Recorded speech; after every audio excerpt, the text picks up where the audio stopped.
Stockholm Syndrome is a psychological phenomenon in which hostages or victims of kidnapping, hostage-taking, or other forms of captivity develop positive feelings, empathy, or even loyalty toward their captors. This condition is named after a bank robbery that took place in Stockholm, Sweden. Causes of Stockholm Syndrome are not fully understood, but some contributing factors may include the victim's perception of a threat to their life, isolation from perspectives other than those of the captor, and the captor showing occasional kindness or perceived empathy.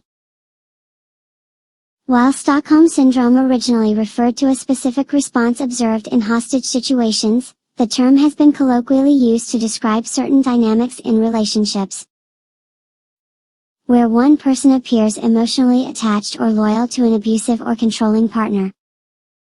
However, it's crucial to note that the use of the term in the context of relationships is somewhat metaphorical, as it doesn't fully capture the complexity of abusive relationships. In abusive relationships, individuals may develop a strong emotional bond with their abuser due to a variety of psychological and emotional factors. Some factors that can contribute to this dynamic include trauma bonding. Victims may develop a bond with their abuser as a result of the shared emotional experiences, including periods of affection or kindness between abusive episodes. Isolation. Abusers often try to isolate their victims from friends, family, or support systems. This isolation can create a dependence on the abuser for emotional support, reinforcing the bond.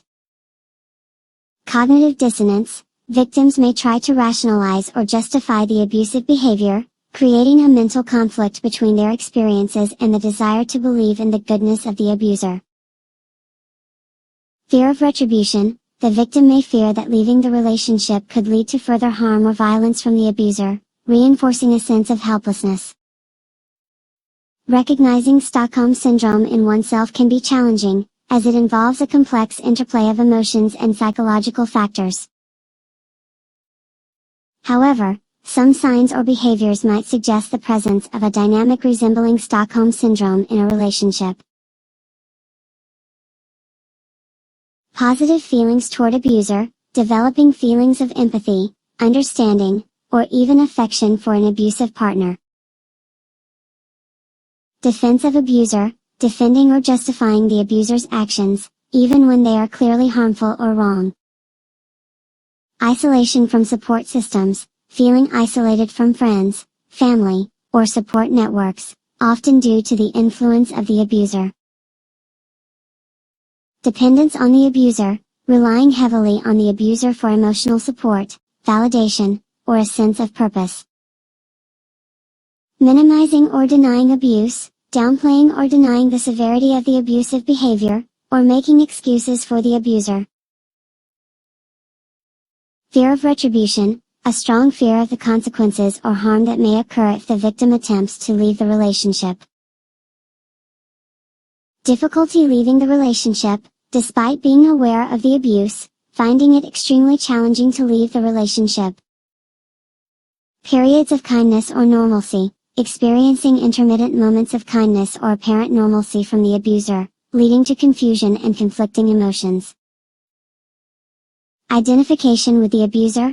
Adopting the perspective or adopting the beliefs and values of the abuser as a means of survival or coping. Lack of self-worth. Feeling unworthy or incapable of a better life, often due to the constant undermining and control exerted by the abuser. It's essential to approach the concept of Stockholm Syndrome in relationships with caution, as it oversimplifies the dynamics of abuse. Abusive relationships are complex, and various psychological mechanisms may be at play. If you or someone you know is in an abusive relationship, seeking support from friends, family, or professional organizations is crucial. There are resources available to help individuals navigate these challenging situations.